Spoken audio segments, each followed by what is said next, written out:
Salut tout le monde, donc bienvenue dans cette formation concernant le TPE. Donc cette formation que j'ai appelée les secrets d'un TPE réussi, donc la méthode pratique de A à Z. Je vais essayer de vous annoncer ou bien de vous présenter le programme de cette formation. Le premier point que je vais discuter avec vous, c'est comment savoir si votre sujet de TPE fait partie donc des thèmes de l'année. C'est une question très importante donc pour sortir du doute. Je reçois énormément de questions concernant le sujet. Est-ce que ça fait partie du thème? Est-ce que c'est non? C'est très important cette question. Aussi, je vais discuter avec vous dans cet axe le titre. Comment choisir un titre pertinent? C'est très important. Deuxième point, c'est la méthodologie pour écrire une motivation. Souvent on se bloque, on dit c'est quoi une motivation, il doit contenir quoi. Tout ça, je vais l'expliciter. Je vais vous montrer aussi un exemple pratique, c'est mon TPE, ma motivation que j'ai écrit. Avec toutes les astuces, avec tous les trucs.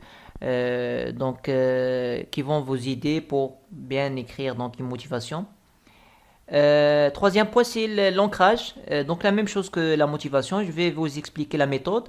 Plus un exemple, c'est mon ancrage que j'avais écrit avec plein de possibilités. Je vais vous donner quelques expressions, quelques chemins pour bien écrire votre ancrage. Le quatrième point, c'est vraiment un grand secret que je vais partager avec vous dans cette formation. C'est pour augmenter votre productivité, pour rédiger tout simplement, pour avoir ce courage de rédiger, pour avoir ce courage pour produire. Très important. C'est un secret qui va vous accompagner, comme j'ai déjà signalé pour les gens qui me suivent sur Telegram. C'est très important ce secret. Que ce soit pour rédiger votre présentation finale ou bien préparer votre projet de fin d'études ou bien préparer votre mémoire de master ou bien votre thèse de doctorat. Donc c'est le même secret, ça s'applique à tout. Vraiment il faut le savoir. Il faut le connaître, il faut l'appliquer. Le cinquième point, c'est la fameuse question de la valeur ajoutée. Ça doit contenir quoi? Est-ce que c'est la simulation? Est-ce que c'est l'expérience? Est-ce que c'est les deux? S'il s'agit d'une simulation, moi je comprends pas par exemple les outils informatiques, comment faire, l'expérience, comment bien la réaliser, l'accompagnement qu'on doit avoir. Donc toutes ces questions, je vais essayer d'y répondre dans cette partie. Sixième point, c'est la méthode pour rédiger la M-code. Toujours, je vais vous exposer la méthode, puis je vais vous donner mon exemple, mon TPE, ma M-code, que j'ai rédigé il y a 2 ans, en 2019. Voilà, avec toutes les parties, on a le positionnement thématique, la bibliographie commentée, voilà les objectifs, la problématique retenue, les références bibliographiques, comment faire, voilà toutes les astuces. Ce qui est très important, c'est l'exemple pratique que je vais vous montrer.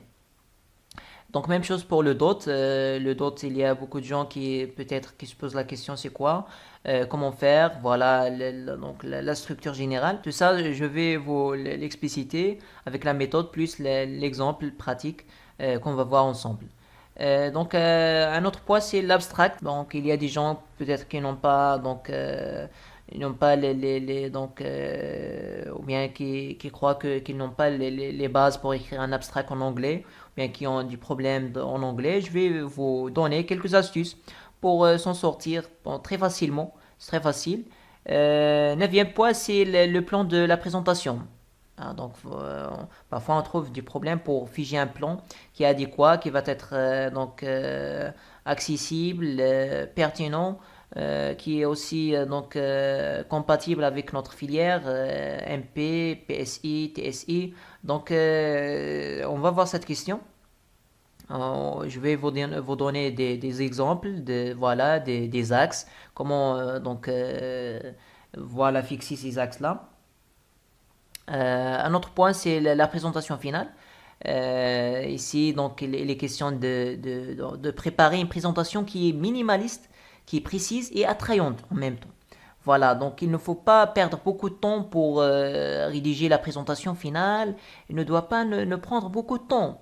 Vraiment, on se bloque parfois, on essaie de rédiger quelque chose de parfait et on perd beaucoup de temps au profit donc, du module ou bien des matières qui sont très intéressantes en termes de poids. Mais oui, aussi, il faut savoir, donc le TPE a un point qui n'est pas négligeable dans le classement. Il faut lui donner ce qu'il mérite, mais pas plus. C'est très important. Donc je vais vous donner quelques conseils, quelques méthodes pour bien rédiger la présentation finale. Et aussi, je vais donc vous exposer ma présentation que j'ai réalisée. Donc, elle était bien appréciée, bien valorisée. Donc, c'était simple, mais elle était donc efficace. Il m'a aidé, il a eu donc de bonnes appréciations du jury de l'épreuve de TPE. Je vais vous partager donc ça. Et une question vraiment, parfois on se dit, moi je maîtrise pas les équations, je maîtrise pas le côté voilà, informatique ou bien le développement mathématique du sujet. Et parfois voilà, on tombe dans le syndrome de l'imposteur. Dans cet axe, il est question de vous rassurer, de vous donner quelques pistes pour sortir de cette situation. Vous pouvez devenir expert de votre thématique, mais à travers quelques moyens, quelques astuces pratiques que je vais vous divulguer donc, plus tard dans cette formation. Et puis, je vais finir par un dernier mot contenant quelques conseils pour finaliser votre travail, que ce soit en termes de production ou bien en termes de psychique, en termes de psychologie. Voilà, c'est très important ce côté. Je serai très ravi de vous accompagner durant toute cette formation. C'est très utile. Je vous conseille donc de la suivre. Je vous conseille aussi de la partager avec vos amis. Essayez de partager avec vos amis. Parce qu'il y a beaucoup de gens qui se posent beaucoup de questions. Et moi, je vais essayer de vous simplifier la vie. Donc, voilà.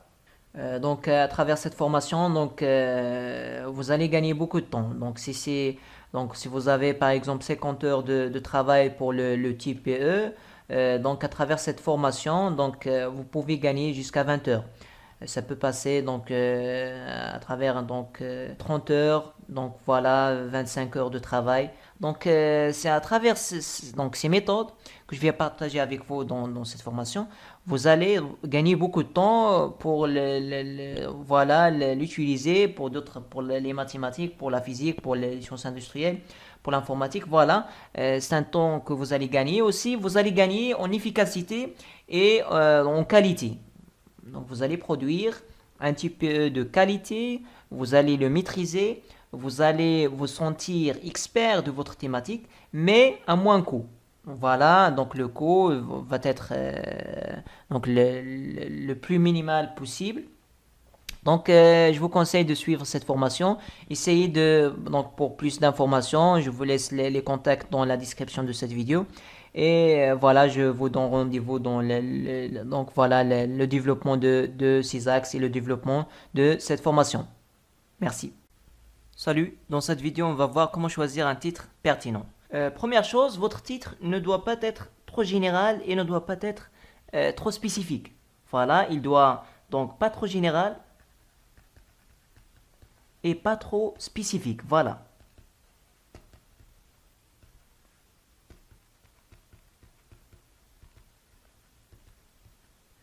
Donc ça doit être entre les deux. La deuxième des choses, c'est que voilà, vous êtes MP ou bien PSI, TSI. Certainement, vous traitez des questions relatives aux maths, relatives à la physique, relatives à l'informatique, SI aussi. Vous devez choisir un titre qui est bien compatible avec ça. Je vous propose un certain nombre de mots-clés que vous pouvez utiliser ou vous pouvez s'y inspirer. Vous avez par exemple la modélisation. Pour expliquer ce mot, vous avez la modélisation, donc vous avez la modélisation physique. physique. Par exemple, vous avez un phénomène qui est réel, qui est trop complexe. Vous allez le simplifier à travers un modèle simplifié. Par exemple, vous avez une vague de la mer. C'est un phénomène complexe et voilà, c'est quelque chose de réel qu'on voit. Et on va essayer de le reproduire à travers un modèle en laboratoire. Voilà, on va essayer de créer une vague artificielle, très simple, à travers un modèle très simple. Voilà, c'est ça hein, la modélisation. Vous avez aussi la modélisation mathématique. Donc ici, vous avez aussi un phénomène naturel qui fait intervenir plusieurs paramètres. Nous, on va voilà, le contracter, on va le simplifier, le résumer dans une équation. Une équation, que ce soit donc une équation différentielle ou dérivée partielle, ou bien une équation qui lie un certain nombre de paramètres et leur évolution, leur dépendance. Donc c'est ça. Donc vous avez le premier mot, modélisation, vous avez aussi simulation. Donc le fait de simuler un phénomène, c'est de le reproduire ou bien de le visualiser informatiquement, numériquement. Vous avez optimisation. Optimisation. Vous avez étude. Donc par exemple, vous pouvez faire donc, dans votre titre modélisation et simulation de telle chose. Ou bien étude et optimisation de telle chose. Voilà, ça dépend de votre sujet. Ou bien étude et simulation. Donc vous pouvez trouver une combinaison entre ces mots. Il n'y a pas que ces mots, vous pouvez trouver d'autres. Ça dépend de votre sujet aussi. Ces mots ne sont pas exigibles, ne sont pas c'est pas forcément les mots qu'il faut obligatoirement utiliser. Mais ici je vous donne seulement une idée sur un titre. Je vais vous proposer un exemple, c'est mes deux titres que j'avais choisis. Voilà. Ici, vous pouvez, vous avez plusieurs possibilités pour choisir un titre qui est pertinent et votre titre doit essayer de reproduire, de donner une idée générale sur votre étude, sur votre sujet. Donc dès la lecture du titre, on peut savoir qu'est-ce que vous allez étudier dans ce sujet. Voilà, pas en détail, mais au moins la thématique générale. Ici, je vous donne une astuce. Donc, vous avez les thèses. Les thèses, vraiment, sont très intéressantes. Car vous pouvez s'y inspirer pour choisir un titre. Donc, surtout les thèses de doctorat. Essayez de trouver 2, 3 sur votre thématique, votre sujet. Et vous allez trouver, que ce soit le titre lui-même, ou bien sur l'introduction, ou bien le résumé de la thèse, vous pouvez trouver des phrases ou bien des mots-clés pertinents que vous pouvez utiliser dans votre titre. Voilà, essayez donc de s'intéresser un petit peu aux thèses. Donc, il est question de s'inspirer de ces thèses. Voilà. Ici, je vous donne un exemple, c'est mon TPE que j'ai réalisé en 2019. Voilà, notre thème c'était le transport. Et donc j'ai choisi deux titres. J'ai choisi un premier, puis j'ai trouvé que c'est intéressant de changer. Le premier c'était modélisation des pertes dans une liaison à fibre optique. Voilà. Et le deuxième c'était simulation numérique de la propagation d'une impulsion lumineuse dans une fibre optique. Donc peut-être vous allez poser la question pourquoi j'ai changé. Tout simplement parce que j'ai trouvé que voilà ce premier titre, ou bien parce que ce titre il est basé sur un certain nombre de documents, certainement.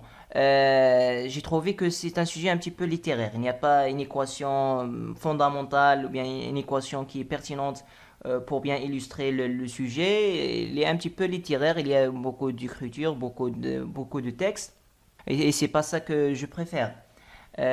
Par contre, ce deuxième sujet, on peut dire, qui a une relation toujours la fibre optique, on traite toujours la fibre optique, mais de points de vue différents.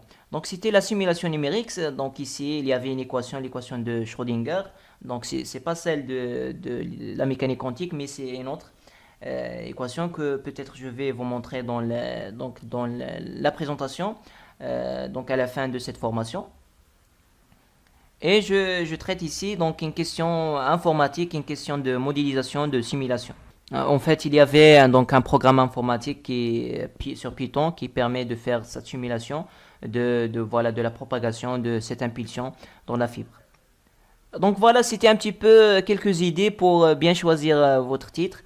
Donc il y a vraiment plusieurs possibilités. Vous avez plusieurs, si vous avez déjà déterminé, vous trouvez que c'est compatible avec le thème, avec ça reproduit bien votre thématique. Donc c'est bien, donc vous avez réussi votre choix. Salut, dans cette vidéo, on va voir la méthode pour rédiger la motivation. Donc pour la motivation, vous devez parler de ce qui vous motive. Voilà, vous devez parler de ce qui vous incite, ce qui vous pousse à travailler sur ce sujet. Et vous devez montrer votre intérêt, votre motivation pour cette étude, pour cette thématique. Donc ici, vous devez parler en termes de jeu, vous devez parler de vous, parler de, voilà, vous allez dire ma passion, ma motivation, c'est, voilà, et vous allez, donc, il faut parler de vous. Et la motivation, donc, de 3 lignes, c'est pas un journal, donc, c'est très rapide, à travers ce qu'on va voir, vous pouvez la réaliser, donc, dans une durée très très courte. Pratiquement, l'idée, c'est d'avoir une phrase générale. Phrase générale. Plus, donc, vous pouvez, donc, cette phrase, donc, on va voir comment la trouver. Donc, plus une expression de votre motivation. Donc, vous pouvez dire, donc, après cette phrase générale, donc, c'est cela qui m'a donné la motivation. C'est cela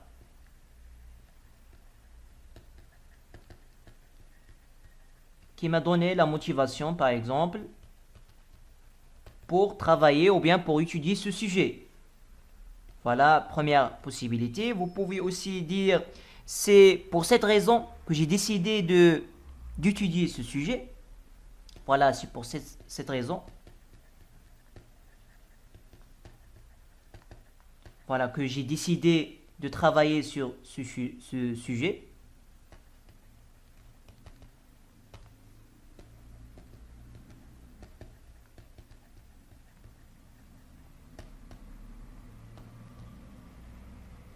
Aussi, vous pouvez dire, cela m'a donné une incitation. Voilà, ou bien vous pouvez dire, cela m'a incité, m'a poussé à travailler sur ce sujet. Vous avez aussi d'autres possibilités. Par exemple, vous pouvez dire le choix. Donc ici, vous avez, ou bien vous allez laisser la phrase générale jusqu'à la fin. Et vous pouvez dire le choix de ce sujet. Donc, est motivé, par exemple, par. Et vous pouvez dire votre phrase. Ou bien vous pouvez dire aussi le choix de ce sujet trouve son origine dans le fait et expliquer après. Aussi, tout simplement, vous pouvez dire j'ai choisi ce sujet parce que, tout simplement, voilà votre plus, donc la phrase générale. Elle doit être motivante. Aussi, vous pouvez dire ma passion pour telle chose m'a donné envie, m'a donné donc la motivation, bien la motivation pour travailler sur la telle thématique. Et vous pouvez ajouter quelques explications. Donc ici, vous voyez, vous avez plusieurs possibilités pour écrire votre motivation. Et je vais vous compléter ça avec une astuce. Pour cette astuce, vous pouvez poser la question où trouver la phrase générale. Parce qu'on a dit, la motivation, c'est presque toujours une phrase générale plus voilà une phrase dans laquelle vous exprimez votre motivation, votre intérêt pour le sujet. Ou bien c'est l'inverse, donc une phrase avec laquelle vous dites que vous êtes passionné. Il y a quelque chose qui vous a donné la motivation, l'incitation pour travailler sur ce sujet. Donc pour trouver cette phrase générale,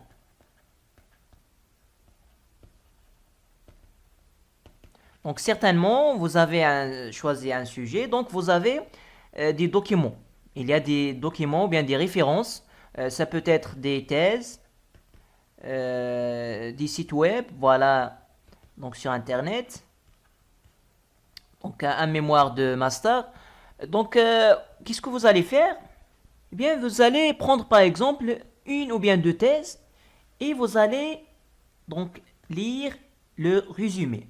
Donc presque dans toutes les thèses, vous allez trouver dans les premières pages le résumé de la thèse. Donc, essayez de lire ce résumé une, deux, trois fois. Et essayez de souligner les phrases et les mots pertinents.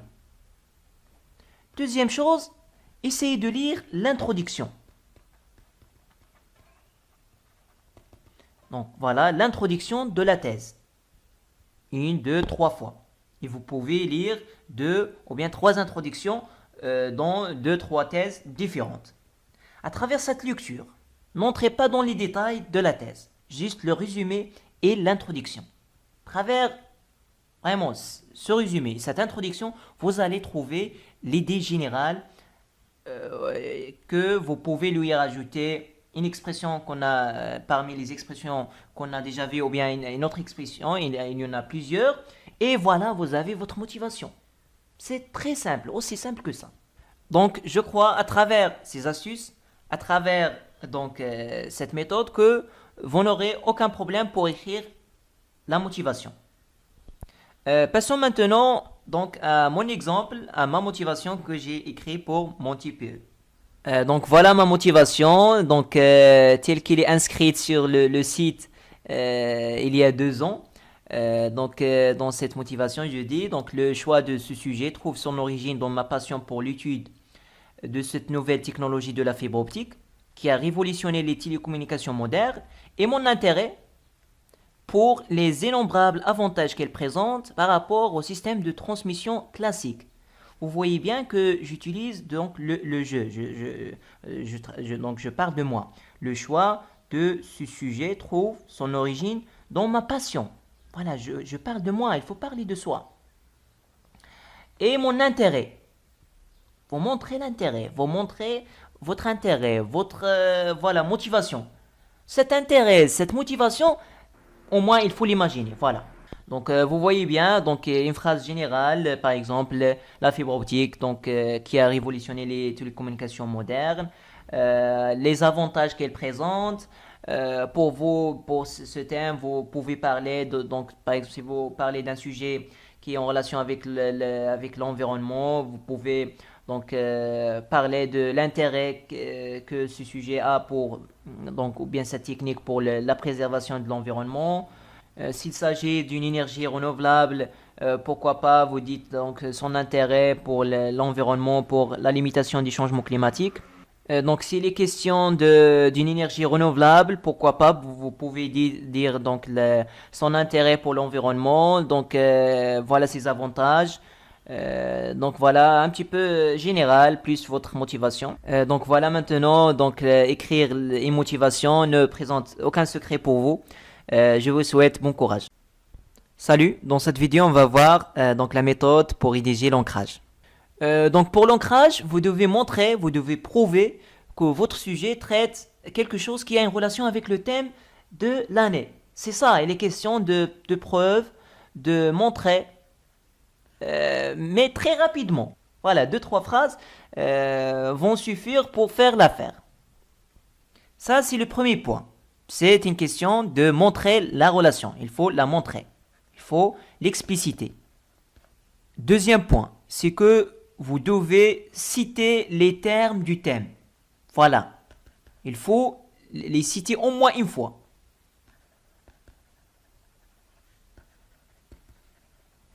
Par exemple, vous avez donc l'environnement, vous avez la sécurité, vous avez l'énergie. Il faut essayer de les citer. Aussi, si vous pouvez introduire un petit peu donc le terme de enjeu social quelque part, vous pouvez parler par exemple, dire quelque chose et vous pouvez dire voilà, c'est de plus en plus un enjeu social.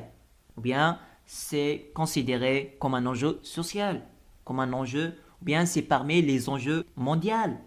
Quelque chose comme ça. Troisième point, donc pour l'ancrage, ça ne diffère pas trop de la motivation, de la méthode qu'on a expliquée pour la motivation. Vous devez avoir une phrase générale.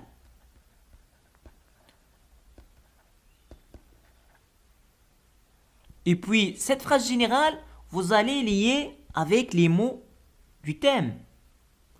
Si vous avez parlé par exemple d'une énergie renouvelable, vous allez dire, voilà, il s'agit d'une énergie propre, voilà, qui permet la réduction des changements ou bien des effets du changement climatique, ou bien qui permet la préservation de l'environnement. Donc, essayez de diversifier, de trouver donc d'autres mots pour exprimer ça. Vous pouvez dire aussi, donc voilà, si vous parlez de la sécurité, donc voilà, c'est une technique ou bien c'est une méthode pour augmenter notre sécurité, pour préserver ou bien pour donc sécuriser nos données sur Internet, sur le web. Ça peut être une idée. Donc ça dépend de votre sujet, en fait. Et aussi, c'est pas forcément le côté positif. Vous pouvez parler du côté négatif. Par exemple, si votre sujet traite un phénomène ou bien un risque naturel, donc vous pouvez dire voilà que cela représente une menace. Ça peut créer donc une destruction énorme au niveau de l'environnement, au niveau humain, au niveau du matériel.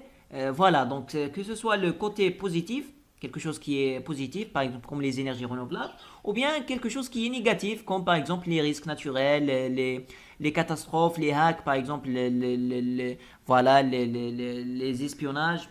C'est ça. La dernière idée, c'est où peut-on trouver cette phrase générale, ou bien cette généralité. Eh bien, c'est tout simple, comme on a déjà dit pour la motivation, vous allez chercher une ou bien deux thèses et vous allez lire le résumé et l'introduction de ces deux thèses. Parfois, une suffira. Sinon, vous pouvez voir une deuxième. Et l'intro. Voilà, l'introduction et le résumé, vous allez les lire deux, trois fois pour s'inspirer, pour essayer d'intérioriser les termes, voilà les mots, et puis essayer de reformuler. Essayer de faire un effort de reformulation de phrases, et essayer comme on a déjà dit, essayer de citer. Il faut citer les termes du thème. Passons maintenant à mon exemple d'ancrage que j'ai écrit pour mon TPE. Donc voilà mon ancrage. Donc je dis ici, la fibre optique constitue le support de transmission le plus adapté pour le transport d'énormes quantités d'informations et pour faire face à la croissance du trafic de l'information. Cela est un principe qui consiste à transporter les données sous forme lumineuse et non pas électrique. Vous voyez bien ici, donc je parle de généralité, de quelque chose de général, et je cite ici, j'insiste sur le transport. Adapté pour le transport, parce que notre thème c'était le transport.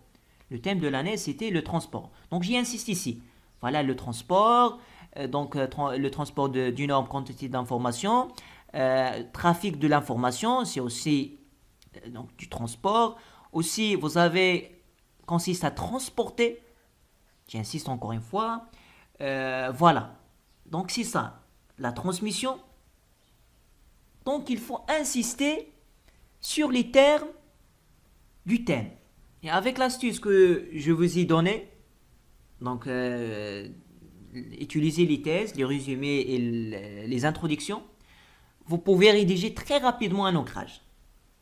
Donc c'est très simple, vous pouvez maintenant rédiger très facilement, très rapidement votre ancrage sans aucun problème. Salut, bienvenue dans cette nouvelle vidéo dans laquelle on va traiter le grand secret pour augmenter votre productivité. Il s'agit bien de la perfection. C'est une maladie qui nous empêche de produire, qui nous empêche d'avancer, de réaliser quelque chose, qui nous empêche, pour un état très simple, d'écrire une motivation, d'écrire un ancrage, de rédiger ou de préparer notre présentation. C'est le fait d'essayer d'être parfait, de ne rien faire d'erreur. Ça, c'est un problème qu'il faut éviter. C'est souvent ce qui bloque les gens pour produire. C'est ça. C'est le fait d'essayer d'atteindre la perfection dès le début. C'est de penser et de croire et d'essayer que les choses soient parfaites, sans erreur, sans faute dès le début.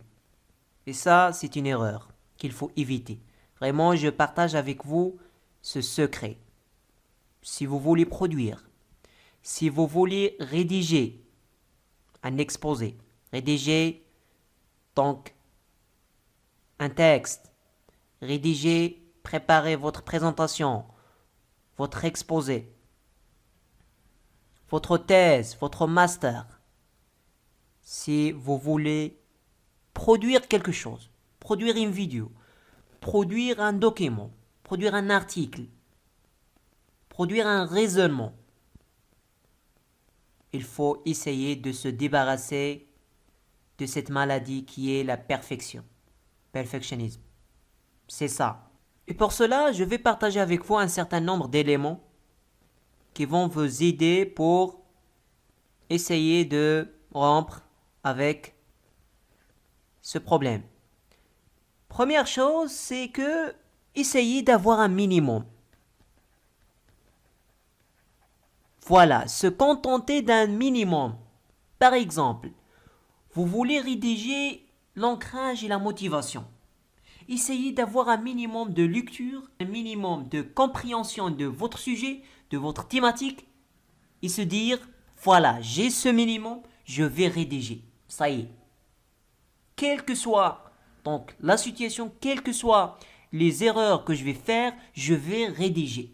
Donc, voilà, passez à l'action. Rédigez votre motivation, votre ancrage, ou bien votre M-code, votre dot. Essayez d'avoir un minimum. Voilà. N'essayez pas de comprendre tout au début. N'essayez pas d'avoir toutes choses parfaites au début. C'est pas possible. Un minimum de compréhension, un minimum de lecture, un minimum de visualisation de vidéos vont suffire pour faire la première version de votre travail. Quel que soit ce travail, vous pouvez faire la première version avec un minimum. D'accord? Donc, avoir cette idée que vous pouvez produire un travail qui est acceptable, qui est bénéfique, qui est utile, avec un minimum. Donc, vous n'avez pas à lire toutes les thèses du monde. Vous n'avez pas à écouter et visualiser toutes les vidéos de YouTube. Essayez d'avoir un minimum utile, précis, qui vous aidera. Donc voilà. Donc c'est ça l'idée. Donc voilà. Vous avez un minimum. Essayez de donner la première version de votre produit. Quel que soit ce produit. Que ce soit un exposé, que ce soit un élément de TPE, M-code, dot, motivation, ancrage, présentation finale. Voilà. Et c'est ça, justement, la deuxième idée. C'est le fait de se dire que j'aurai d'autres opportunités, d'autres chances pour améliorer mes versions. Et c'est avec cette idée qu'on travaille, par exemple, pour les logiciels, pour les voitures, pour les systèmes, par exemple, numériques, électroniques. Voilà, on fait sortir donc une première version, donc qui n'est pas forcément parfaite. On essaie de sortir par exemple version 1.1, version 1.2, version 1.3, plus améliorée, et de plus en plus on améliore. C'est ça l'idée.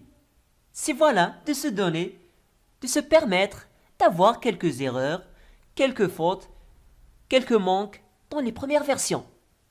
Que ce soit dans votre présentation, que ce soit dans votre MCOT, dans votre DOT, dans votre thèse, dans votre master, c'est ça. Essayez d'accepter ça, c'est naturel, c'est humain.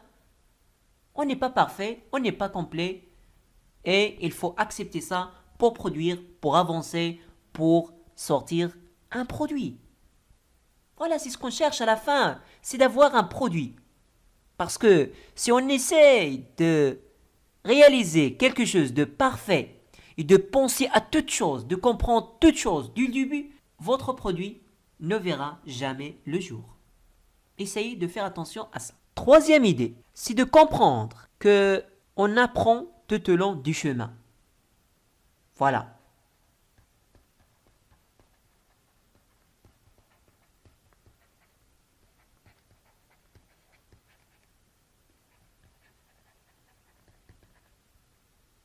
Ce chemin de production, de réalisation, va vous permettre d'apprendre beaucoup de choses.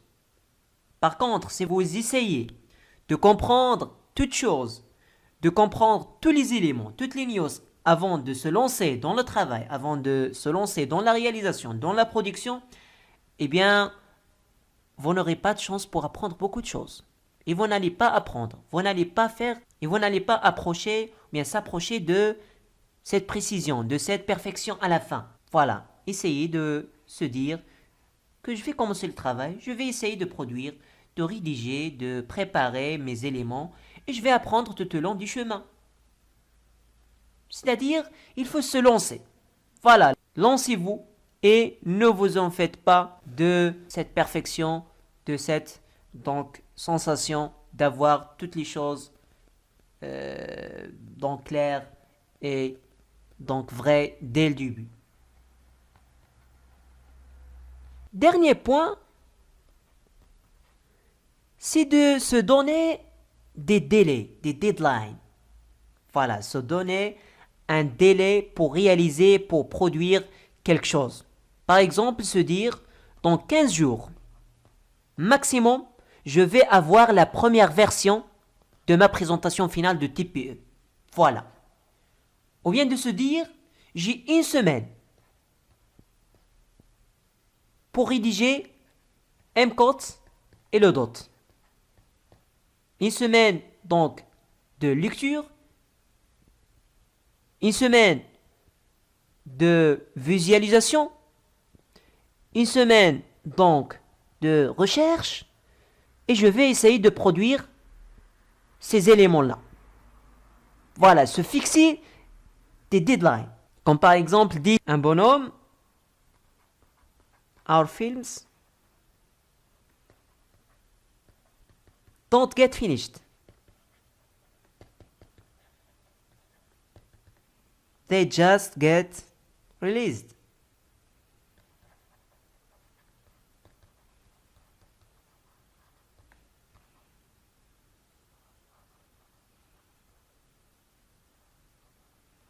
Qu'est-ce que cela veut dire?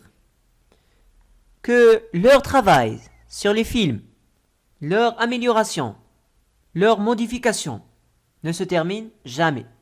Et elles se donnent un certain temps pour faire cette amélioration. Et dès que le deadline est terminé, voilà, ils les lancent. Ils les publient. Même s'ils ne sont pas parfaits. Parce que sinon, ils vont rester ici jusqu'à l'infini, sans finir. C'est ça. C'est de travailler avec la même idée pour des choses de production, des choses d'études. C'est de se dire, donc je suis convaincu que je n'arriverai jamais à produire un produit qui est parfait, qui est complet. Mais je vais me fixer un deadline pour essayer de l'améliorer le maximum possible. Lorsque j'atteins ce deadline, cette date, je vais publier mon produit, je vais le terminer, le réaliser, point à la fin, même s'il n'est pas parfait, même s'il n'est pas complet, même s'il contient des erreurs, c'est pas grave, je vais le lancer, je vais l'améliorer avec le temps. C'est ça, c'est vraiment le grand secret. Le secret numéro un pour produire, pour améliorer, pour progresser, pour apprendre tout au long de votre vie. J'espère que ces éléments ont clarifié un petit peu cette problématique et ont donné quelques pistes pour essayer de se débarrasser et d'essayer donc d'avancer et d'améliorer donc sa réflexion, son esprit par rapport à ça.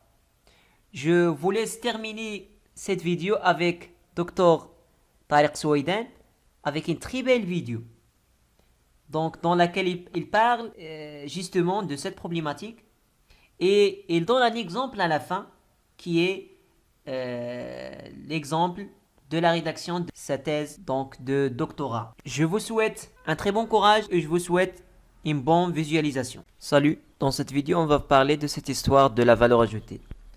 En fait, la valeur ajoutée ça peut être donc une expérience scientifique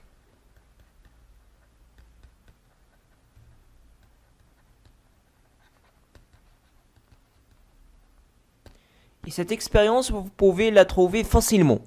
Donc vous pouvez vous inspirer de quelques vidéos sur YouTube. Il suffit d'aller sur YouTube donc et d'écrire votre titre donc en rajoutant par exemple expérience et vous allez trouver peut-être une idée qui vous serve. Aussi, vous pouvez chercher en anglais. Vous pouvez trouver des choses pertinentes. Donc, essayez de traduire votre titre sur DeepL. Donc, du français vers l'anglais. Et aussi, rajouter à ce titre-là, Experiment. Écrire sur YouTube. Donc, votre titre plus Experiment. Donc, à travers ça, vous pouvez trouver des choses différentes. Parce qu'en anglais, on trouve beaucoup de choses qui sont donc open source sur YouTube, sur Internet en général. Juste pour les expériences, donc essayez de faire attention s'il s'agit d'une expérience un petit peu complexe qui demande des précautions. Essayez d'avoir un encadrement de votre professeur. Donc essayez de faire un petit peu attention, surtout lorsqu'il s'agit de produits chimiques ou bien d'expériences qui présentent un petit peu de danger. Donc il ne faut pas risquer sa santé. Attention. Faites attention. Donc c'est bien de prendre les précautions nécessaires pour la réaliser. Si vous trouvez qu'il est difficilement réalisable ou bien qu'il est risqué, ne faites pas cette expérience. Arrêtez là, donc pas la peine.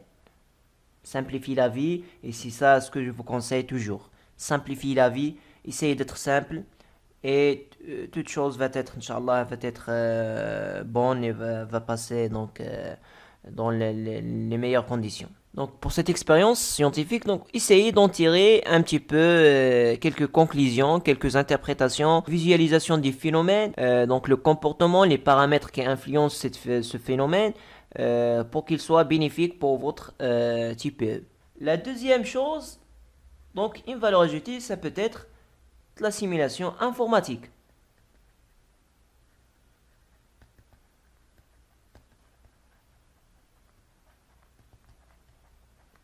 Et lorsque je dis simulation informatique, ça peut être un programme ou bien un script Python. Donc sur Python, vous pouvez donc soit écrire un programme donc qui vous est propre ou bien le trouver sur Internet. Vous pouvez trouver des programmes sur Internet qui sont prêts. Il faut juste le comprendre. Il faut juste les comprendre. Il est bien assimiler et comprendre qu'est-ce qu'il donne, qu'est-ce qu'il prend comme paramètre. Ça va suffire. Donc, vous trouvez le script. Et donc, à travers Python, soit vous tracez par exemple les graphes et vous faites la résolution des équations par exemple aux dérivées partielles à travers la méthode des éléments finis. Ça dépend de votre sujet. Ou bien, donc, ça pourrait être donc quelque chose de simple, un graphe ou bien une équation qu'on résout ou bien c'est-à-dire une tâche qu'on fait avec Python. Aussi, ça peut être la modélisation du phénomène parce que sur Python, donc il existe des bibliothèques, il existe donc voilà des packages réservés à certains phénomènes de l'ingénierie, de la vie quotidienne. Ça peut vous servir ou bien vous créez donc un script qui fait donc la modélisation de tous les paramètres de votre phénomène. Donc voilà, ça peut être quelque chose de simple ou bien ça peut être un petit peu la modélisation tout entière. Donc tout ça, soit vous pouvez le produire vous-même à l'aide de votre professeur d'informatique, ou bien vous pouvez essayer de vous servir d'internet et de trouver un script pertinent qui est prêt. Il suffit de le comprendre comme je viens de dire. Ça c'est le premier point. Ça peut être donc un programme informatique. Ça peut être aussi un logiciel. Un logiciel qui fait la simulation, qui fait donc la représentation informatique du phénomène étudié ou bien quelque chose qui est en relation avec votre sujet. Ça peut être intéressant de trouver un logiciel sur Internet qui fait toute la simulation avec l'interface graphique en plus. Ça peut être une bonne idée. Mais ne vous inquiétez pas, s'il n'y a pas de logiciel qui fait ça, vous pouvez vous contenter d'un programme informatique, ça va suffire. La troisième idée pour la valeur ajoutée, c'est que vous pouvez faire une visite d'une entreprise ou bien d'une société spécialisée dans votre sujet.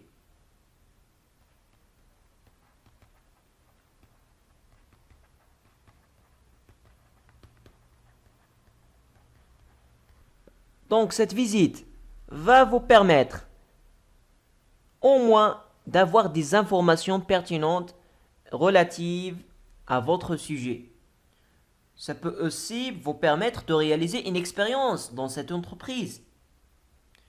Ça peut donc vous permettre de réaliser la simulation informatique parce que l'entreprise ou bien la société, ils ont une expertise déjà acquise dans le domaine et ils peuvent vous servir donc d'une manière très intéressantes.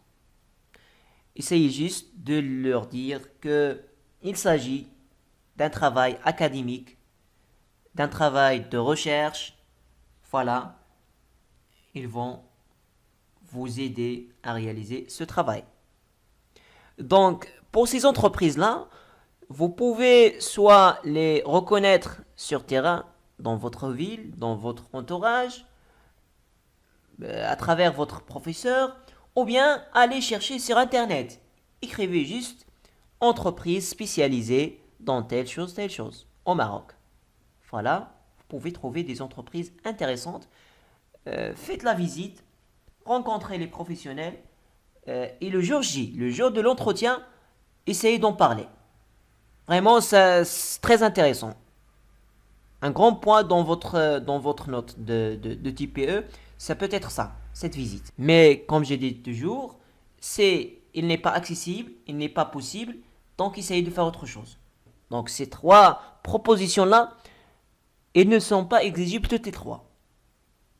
Essayez d'en choisir une seule, soit une expérience, soit une simulation, soit vous pouvez choisir les deux, faire deux. Donc une visite, à travers cette visite, vous faites la simulation ou bien vous faites l'expérience, c'est bien, c'est intéressant.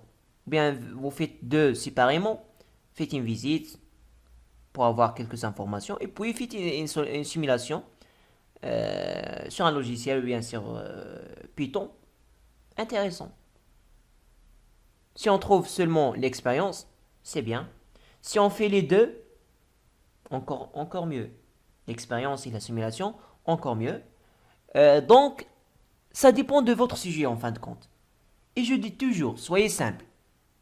Soyez simple. Je vais venir à quelques remarques intéressantes donc pour vous clarifier quelque chose. Le premier point, c'est que n'essayez pas d'imaginer quelque chose de complexe, quelque chose d'avancé qui vous bloque, qui ne vous permet pas d'avancer. Donc soyez simple.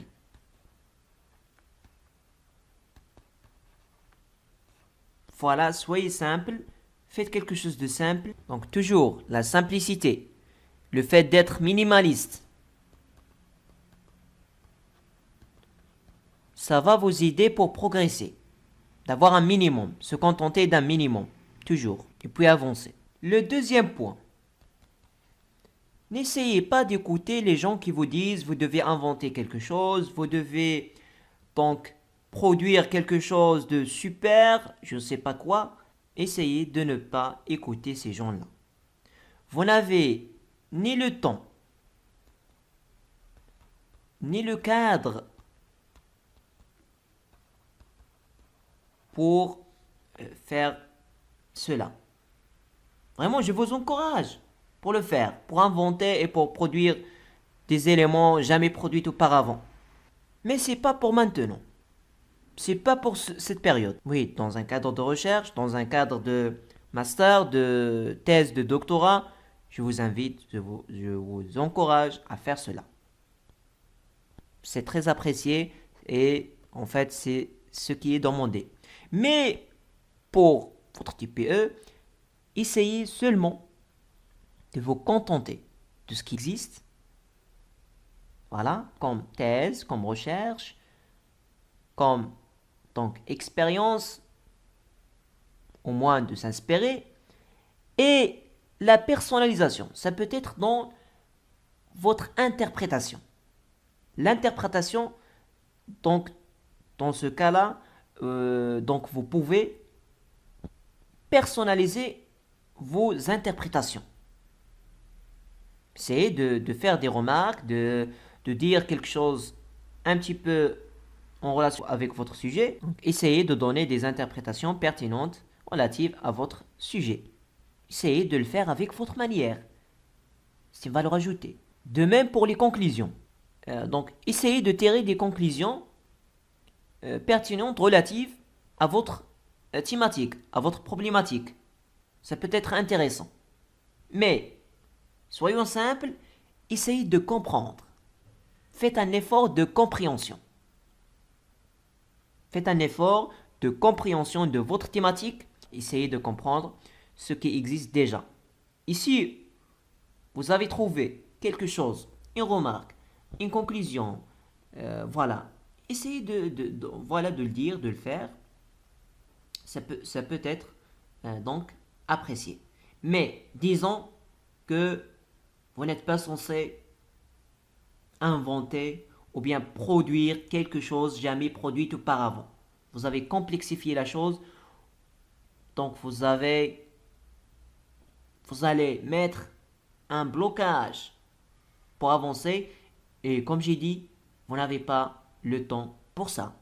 Vous avez d'autres choses sur lesquelles vous devez vous concentrer, sur le concours, sur les matières essentielles. Quand vous dépassez cette période, essayez d'inventer, essayez de faire des recherches, donc personnaliser un pourcentage très grand, mais pour le moment, essayez de vous contenter d'une simple recherche scientifique bien donc ficelée et d'un effort de compréhension pertinent et aussi un effort d'interprétation, d'exploitation de l'information.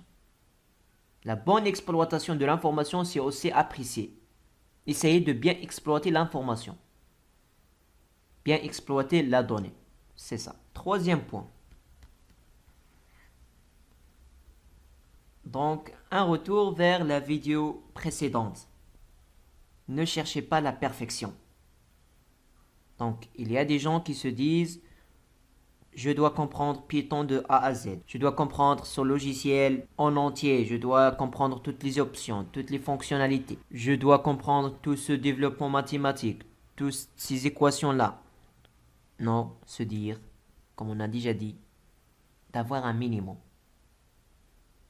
Si vous êtes familiarisé avec Python d'un pourcentage non nul, donc c'est bien. Vous pouvez comprendre ce script, vous pouvez le traduire, d'en tirer les bonnes conclusions, c'est bien.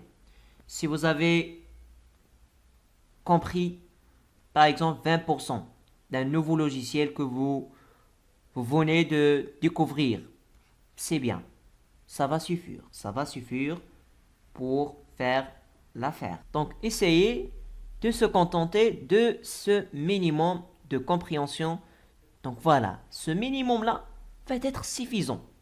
et vous allez l'améliorer avec le temps. Voilà, c'est tout ce que j'ai à dire à propos de la valeur ajoutée. J'espère que j'étais clair à propos de certains points. Je vous souhaite un très bon courage.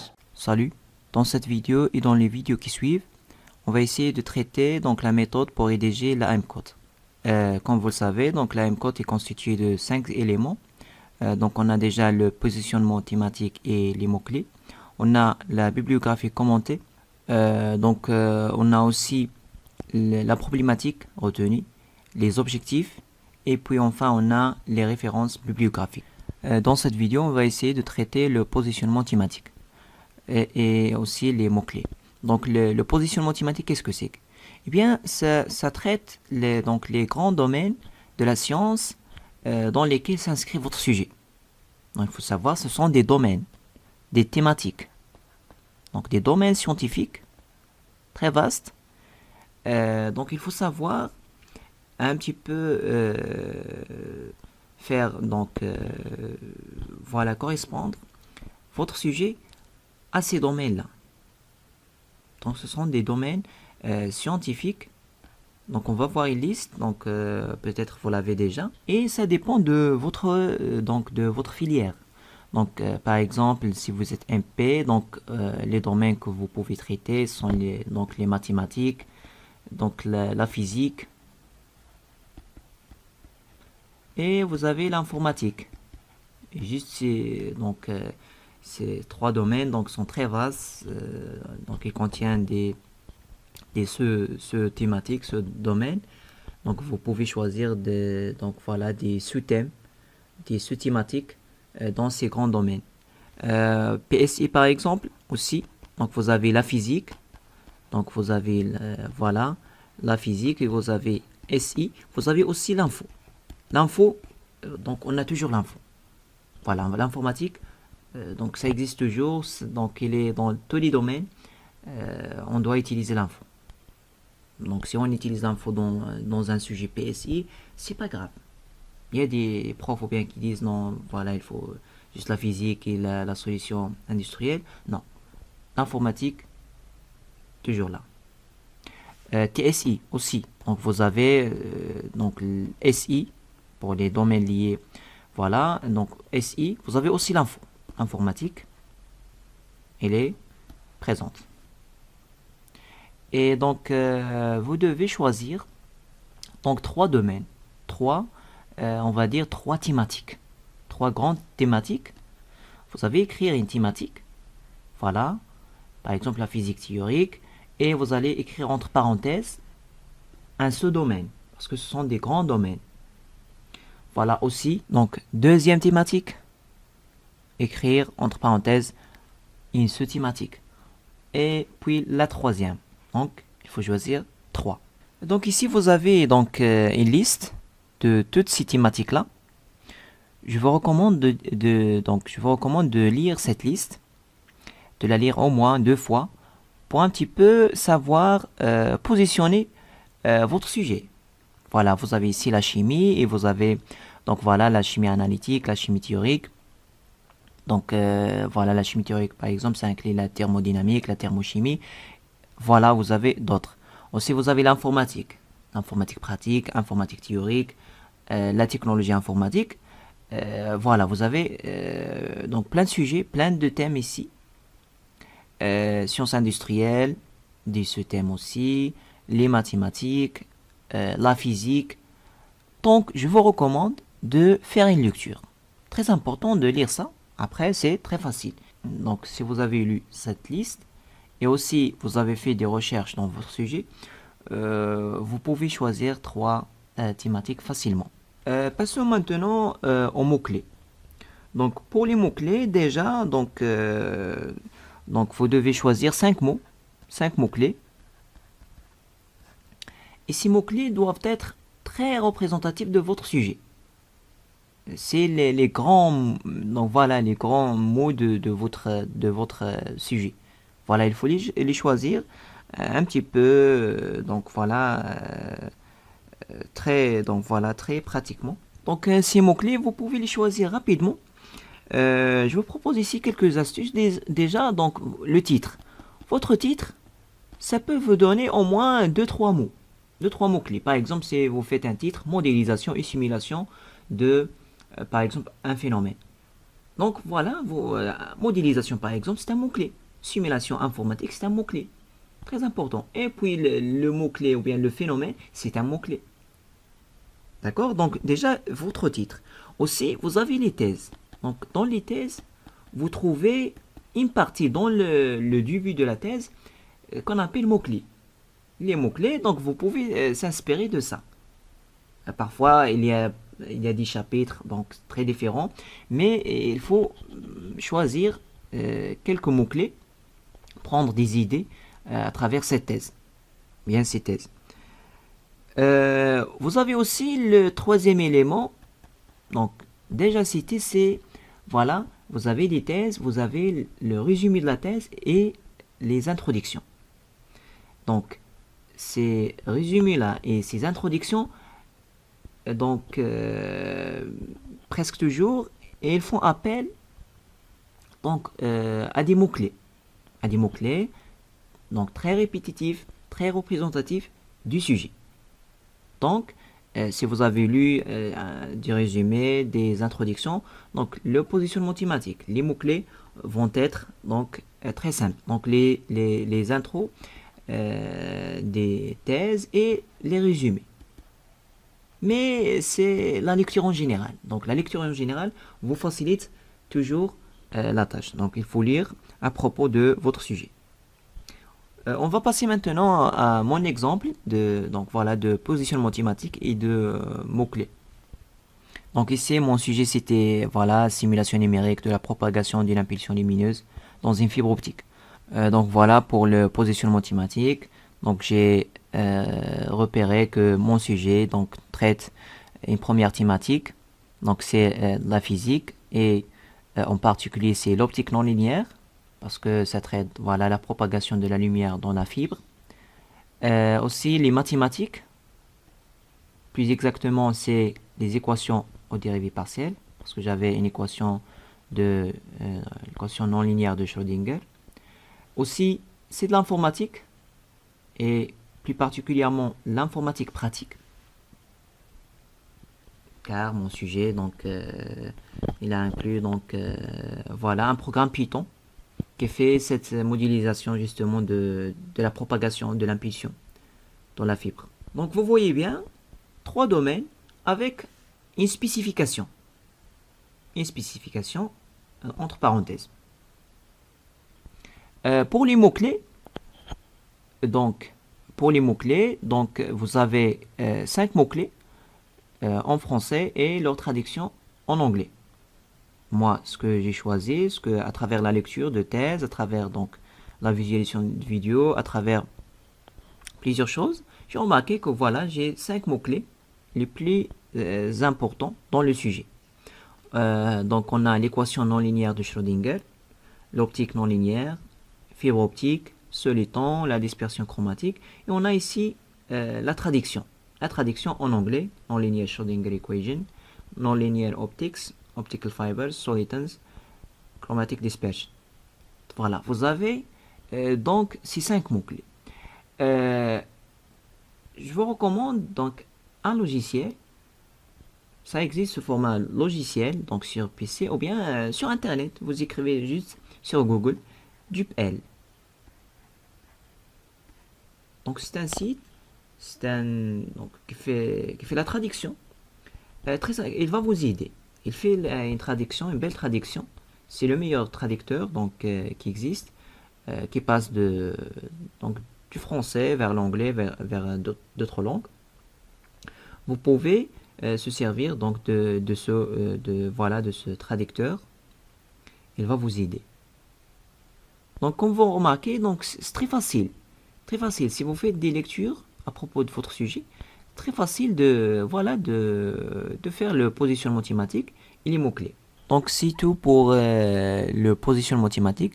Je vous donne rendez-vous pour le prochain élément qui est donc la bibliographie commentée. Salut, dans cette vidéo, on va essayer de traiter la méthode pour rédiger la bibliographie commentée. Donc la bibliographie commentée, c'est une synthèse. Voilà, c'est une synthèse des travaux antérieurs. Donc, on a des travaux, on a des études, on a des thèses, on a des masters, voilà, des documents, des études réalisées. Donc, on a arrivé à faire des expériences, des modélisations, on a essayé de retenir des lois, des, voilà, ou parfois des questions. On a des questions non résolues jusqu'à maintenant. Voilà, ça peut être ça. Donc voilà, c'est une synthèse des travaux antérieurs. Donc vous trouvez ça donc dans le domaine de la réalisation d'une thèse de doctorat, c'est très connu. Donc toujours on commence donc par une étude. Vous trouvez tout un chapitre dans les thèses qu'on appelle parfois donc études bibliographiques ou bien état d'art aussi. On a cette donc voilà cette nomination. C'est-à-dire donc les travaux antérieurs. Donc c'est ça la bibliographie commentée. Donc pour la méthode, donc tout d'abord vous devez avoir des ressources, voilà, des sources d'information. Des sources d'information donc qu'il faut numéroter. Donc vous avez par exemple une thèse par exemple, thèse 1, on va la nommer 1. Vous avez donc une deuxième thèse. Voilà, donc c'est la deuxième thèse. Vous avez par exemple une page web. On va par exemple, ça c'est dans le début, lorsqu'on va arriver à la bibliographie ou bien les références bibliographiques, on va voir la méthode pour écrire ça, pour écrire donc les références d'une manière plus exacte. Il faut déjà avoir, donc voilà, il faut les avoir ces sources-là. Il faut les connaître, pas en entier, seulement quelques-unes qui sont un petit peu, qui sautent aux yeux, qui sont pertinentes dans le début. Et on peut les changer, on peut les modifier après. Voilà, l'idée c'est d'avoir quelques références dans le début. Voilà, par exemple, ça c'est une page web par exemple. Puis vous avez une quatrième, donc voilà, un master ou bien c'est un mémoire, et ainsi de suite. Et la deuxième chose, ce que vous devez faire, c'est de faire un effort de lecture. Par exemple, dans ces thèses, dans ces mémoires-là, vous avez des chapitres. Donc, au moins, il faut lire l'introduction du chapitre. Voilà. Et aussi faire un survol rapide sur les différents éléments qui constituent, donc voilà, dans ce chapitre. Très intéressant. Parce que à travers ça, vous allez repérer un certain nombre de choses. Donc, vous allez repérer une suite logique. Et c'est très important. Une suite, un ordre, pas forcément chronologique, mais un ordre. Donc voilà, une relation de causalité, une relation de succession, voilà, logique. C'est très important. Et euh, pour donc la structure de la bibliographie commentée, vous allez donc voilà citer, parfois reformuler des idées, que ce soit des études, que ce soit des lois, que ce soit voilà un résultat obtenu dans une thèse. Vous allez parler de ça et vous allez dire que c'est cité par exemple dans 1 et 2. Cette idée que je viens de citer ici, ça figure dans la référence 1 et 2. Et ces références, cette notation, voilà, cette numérotation, elle est connue. On va voilà l'envoyer à l'aide de l'étape du référence bibliographique. Puis je parle d'une deuxième idée. Voilà. Et je dis voilà, c'est cité par exemple dans 5 et 6. Bien dans 3 et 2. Donc ça dépend. Voilà, aussi vous allez rajouter un autre paragraphe. Voilà, c'est cité dans 2 et 3. Une autre idée, c'est seulement dans 4. Voilà. Ces idées, comme j'ai dit, ça peut être des lois, des études, des modélisations, des simulations, des questions. Donc, qu'est-ce que vous allez faire? Vous allez lire, prendre par exemple un chapitre 2 par exemple de la thèse 1. Vous allez essayer de lire un petit peu l'introduction, de savoir de quoi il s'agit. Et vous allez résumer cette idée-là. Si vous trouvez par exemple une autre référence, une autre source qui parle de la même idée, de la même chose, essayez de la citer ici. Donc voilà, c'est comme ça. Donc vous avez des résultats, des études que vous allez dire que ça figure dans la référence 1 entre crochets. Aussi, donc c'est très intéressant d'avoir cette suite. Cette suite, je vais vous montrer un exemple, mon exemple de bibliographie commentée. Et vous allez savoir comment on fait. Donc c'est comme ça que ça se passe. Lire par exemple, comme j'ai dit, le chapitre 2 dans la thèse 1 et vous allez le résumer ici. Soit citer, parfois on cite, on prend des parties, voilà, euh, et on les cite directement. Parfois on fait une reformulation, ce que nous avons compris. Ce qu'on a compris, on essaie de le résumer, voilà, et de le reformuler à l'aide de notre propre style. Aussi, vous allez aller dans, par exemple, chapitre 3 de la thèse, par exemple, la thèse 2. Vous avez deux thèses, par exemple, dans votre sujet. Et vous avez trouvé, par exemple, une idée pertinente, une étude ou bien quelque chose d'intéressant. Vous allez le citer ici, le reformuler, le synthétiser et dire que ça figure voilà, dans telle référence. Déjà numérotée. Et ainsi de suite. C'est ça la démarche. Par exemple, une page web, il y a quelque chose qui a été réalisé, par exemple, au laboratoire, ou bien dans une étude, ou bien dans un projet. Vous allez aussi reformuler l'idée et dire que ça figure. En fait, c'est une synthèse. C'est une synthèse des travaux, du thèse. Voilà ce qui existe déjà. Bien sûr, on ne peut pas synthétiser tout. On va essayer de choisir donc les idées, voilà les travaux les plus pertinents et on essaie de les résumer, de les synthétiser, de les commenter et de dire de citer donc la référence. Et comme j'ai dit, comme je dis toujours, soyons simples. Soyons simples, prenons les choses d'une manière très simple. On ne doit pas être parfait pour la réalisation. Donc il suffit de faire un effort de compréhension pour synthétiser ces éléments. Et parfois parfois vous trouvez cette étude dans une thèse déjà réalisée. À travers cette étude, ou bien cette étude bibliographique, cet état d'art, vous pouvez en tirer quelques idées. Parfois, donc vous trouvez un état d'art très hétérogène parce que il y a des chapitres peut-être qui vous intéressent pas. Donc prenez juste ce qui vous intéresse, ce qui est en relation avec votre sujet ou bien parce que dans une thèse, on ne peut pas s'intéresser à toute la thèse. Parfois juste des chapitres.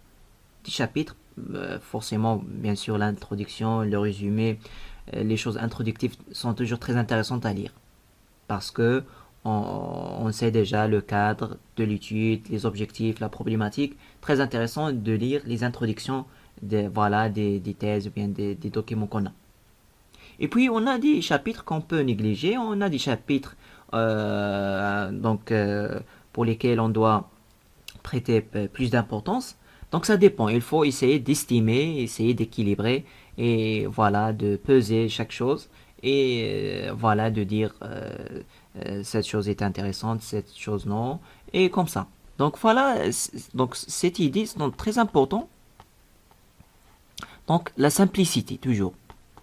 La simplicité et comme on a déjà dit donc dans la vidéo, ne soyez pas parfait.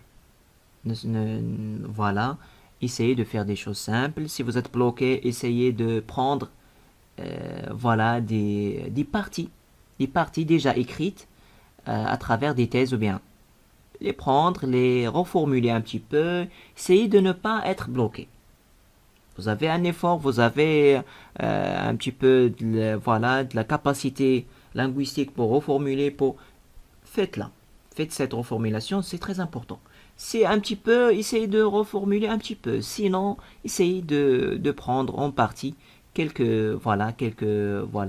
extraire quelques parties des thèses, des sites web Il est cité ici. Juste trouver du sens là-dessus et ça suffit. C'est pas, il ne faut pas trop philosopher là-dessus. Très très facile. Voilà, c'est très facile.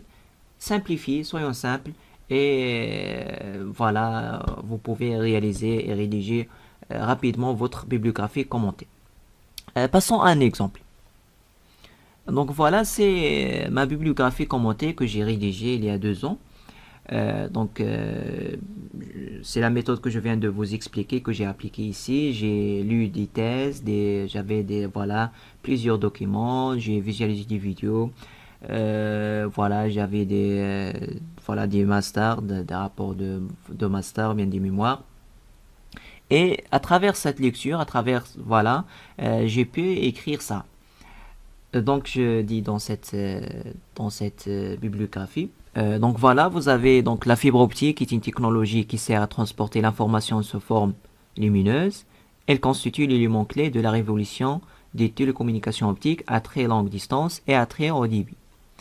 L'étude de la propagation d'une impulsion lumineuse dans une fibre optique a fait l'objet de plusieurs travaux de recherche.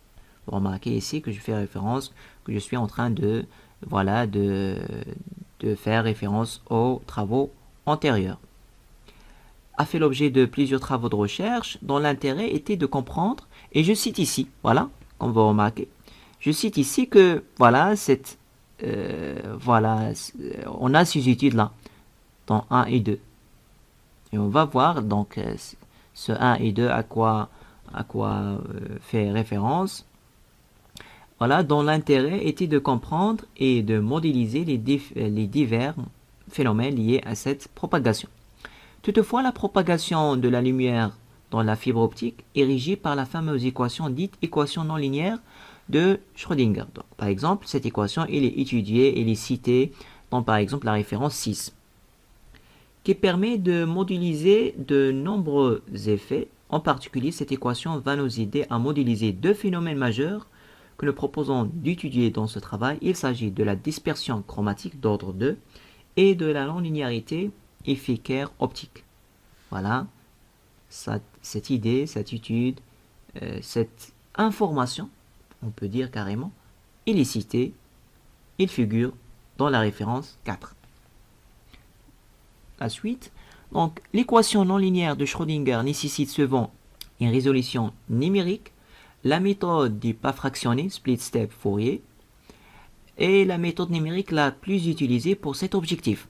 Voilà, je cite que c'est la méthodologie ou bien la méthode la plus utilisée dans la littérature. Lorsqu'on dit littérature, ça fait référence aux études préalables scientifiques. Même si on dit littérature, donc ça veut dire, donc voilà, c'est la littérature scientifique. Néanmoins, la bibliothèque Python, du langage Python, qui sert à simuler le phénomène de propagation au sein d'une fibre optique, en se basant sur la méthode SSF, va simplifier la résolution. Les effets linéaires et les effets non linéaires qui trouvent leur origine au sein même de la matière et dépendent exclusivement des impulsions optiques injectées dans la fibre, ont des conséquences néfastes sur le transport de l'information lorsqu'ils agissent séparément. Cependant, la contribution simultanée des 2 effets peut, sous certaines conditions, parvenir à réaliser des phénomènes très étonnants et très profitables pour les télécommunications optiques, tels que le phénomène soliton. Un soliton optique est une onde lumineuse qui a la merveilleuse propriété de se propager sans déformation le long de grandes distances. Des solitons optiques ont été largement étudiés. Ils reposent sur une compensation parfaite entre la dispersion chromatique du 2e ordre et la non-linéarité guère. Remarquez bien que ce que je fais là, c'est de citer ce qui existe déjà, ce qui a été déjà dit, mais de reformuler, de faire des liaisons logiques, une suite logique d'idées, un petit peu, voilà, bien clair. Et c'est ça ce que vous devez faire dans le travail. Essayez de faire un effort de lecture, un effort, voilà, de rassembler, voilà, de synthétiser les efforts, les études, les informations qui existent déjà dans la littérature scientifique. Donc c'est tout pour la bibliographie commentée. Donc j'espère que vous allez réaliser, vous allez rédiger votre travail, donc sans aucun problème. Essayez juste de faire un effort, comme je viens de dire, un effort de lecture, un effort de synthèse et un effort aussi de délaisser voilà, la perfection. Essayez juste d'écrire, écrire les éléments, essayez voilà, de prendre des parties, parce que c'est ça, en fin de compte, l'étude bibliographique. Vous allez vous baser sur ce qui existe déjà, à condition de le reformuler, de le comprendre, de le mettre dans un ordre. C'est ça. Donc je vous souhaite bon courage.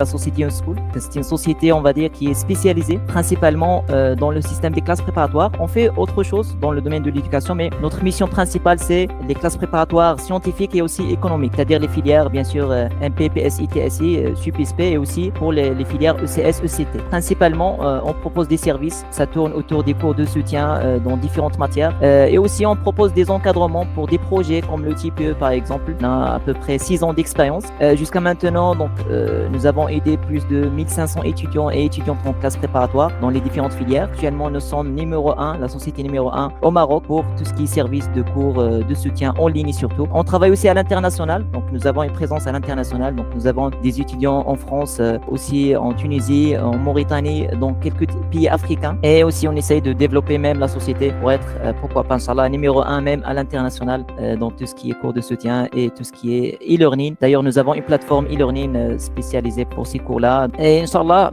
on fait aussi d'autres services comme les webinaires, comme des mini-formations gratuites, on va dire des sessions d'orientation des étudiants. Ça fait partie de notre mission, de notre objectif principal d'aider au maximum les étudiants pour bien sûr avancer et réussir leur concours. Donc nous avons aidé des centaines d'étudiants pour réussir les concours, que ce soit au Maroc ou bien aussi en France. Nous sommes actuellement une trentaine de collaborateurs.